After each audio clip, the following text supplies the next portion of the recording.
Hi, my name is Feng Lin, and I am a senior legal counsel at International Finance Corporation, or IFC.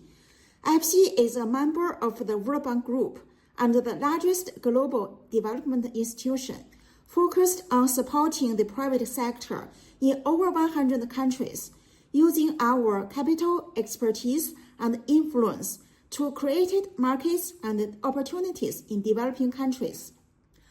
Over a period of more than 2 years, IFC and Amartha Mikro Finance developed and launched an innovative financing solution to provide microfinance loans to underserved female micro-entrepreneurs in rural Indonesia.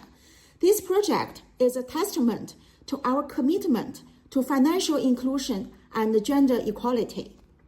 I was supported in the structuring, documenting, and closing of this project by other members of IFC's in-house legal team, working alongside external counsel, Pinsent Masons, Jardin Legal, and Trilexica. Some of these colleagues will help introduce the women-focused social securitization project for this Grunin Prize finalist submission. Before getting into the details of the legal aspects of this transaction, I would firstly like to hand over to my colleague, Asif, who led the business team at IFC, responsible for the Amatha transaction, to provide some background about why IFC became involved with this project and what this means in economic and development terms. My name is Asif Mustaqim and I'm IFC's regional lead for the financial sector in Asia Pacific. Financial inclusion is one of the key development challenges and accordingly a central pillar of IFC's investment interventions globally, especially when it comes to improving access to finance for underserved segments within MSMEs. This project is at the heart of this part of IFC's mission. Founded in 2010, Amatha is a rapidly growing microfinance lending platform, extending financing exclusively to women entrepreneurs in rural areas across the country. Amartha is uniquely placed amongst microfinanciers as it combines the strength of a peer-to-peer platform and the Grunin model, which is a joint liability group lending model. However, digital lending platforms such as Amartha are facing challenges to mobilize sustainable and reliable funding to finance the loans they originate. One of the reasons is that P2P platforms cannot originate and book assets on their own account, and hence financing of loans can only be undertaken after origination. This leads to significant delays in loan disbursements and frequent funding gaps, as channeling partners do not always take up all the loans. This creates uncertainty about the scale and reliability of funding.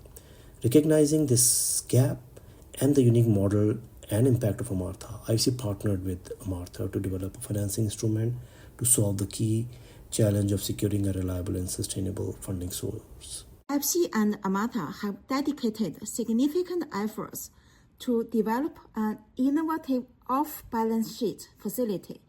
It leverages a unique legal structure and de-risking techniques inspired by loan book securitizations. One of the key challenges we faced was Amatha's inability to originate and book assets for its own account. The funding for the loans originated on Amatha's P2P platform comes from partners who invest after origination. This means that Amatha didn't have a readily available portfolio of loans for a conventional securitization. The short tenure of the loans, typically less than 1 year, also made them less suitable as security for long-term financing.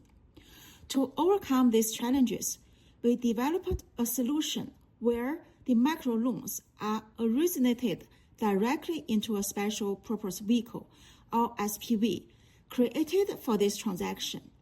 The funding provided by the IFC facility to the SPV borrower is then recycled to make new microloans as the initial pool of microloans matures.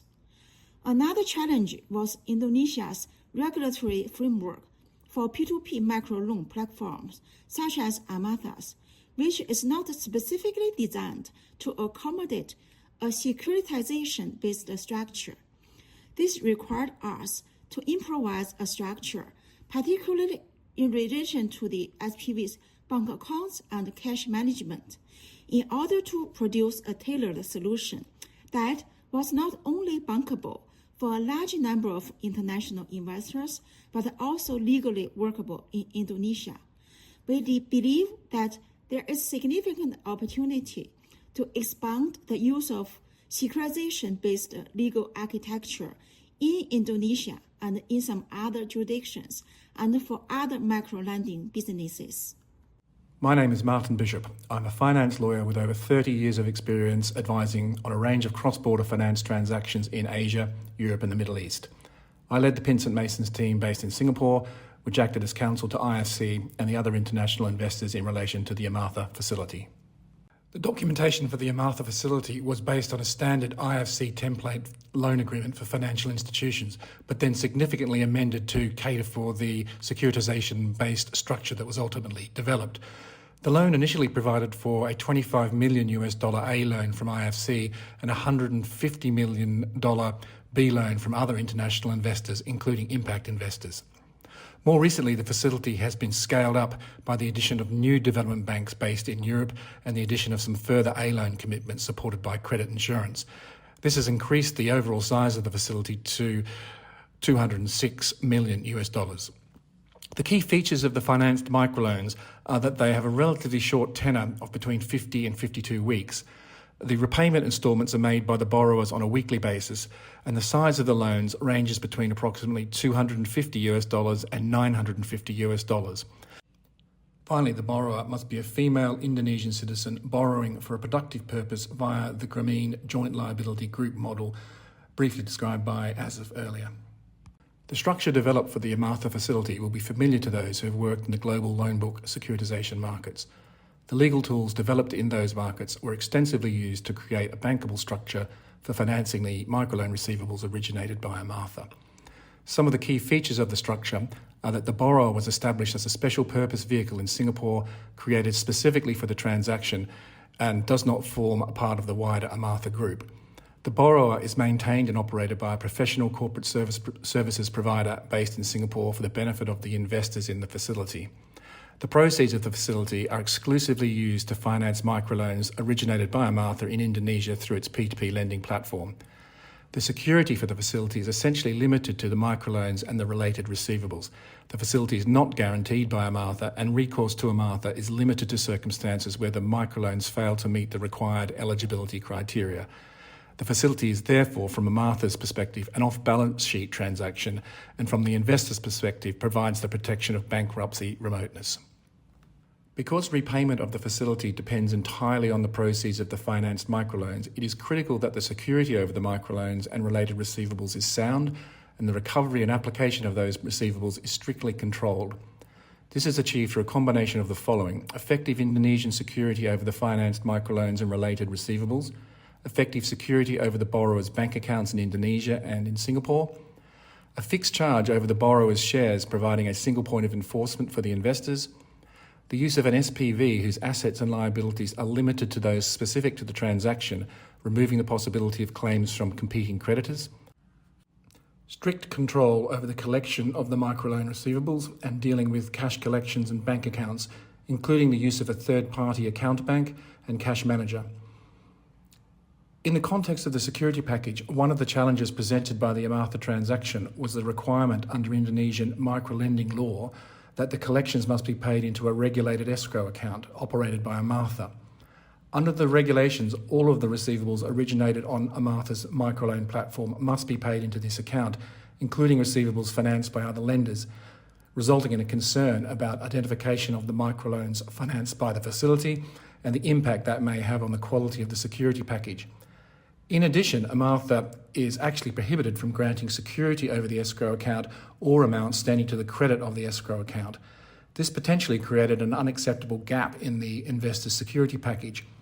Ultimately, this issue was able to be addressed to the satisfaction of investors through a combination of strict restrictions on the amount of time that receivables were retained in the escrow account and Indonesian legal advice about the legal status of the escrow account and the effectiveness of the Indonesian security, notwithstanding this particular feature of the Indonesian microlending legal landscape.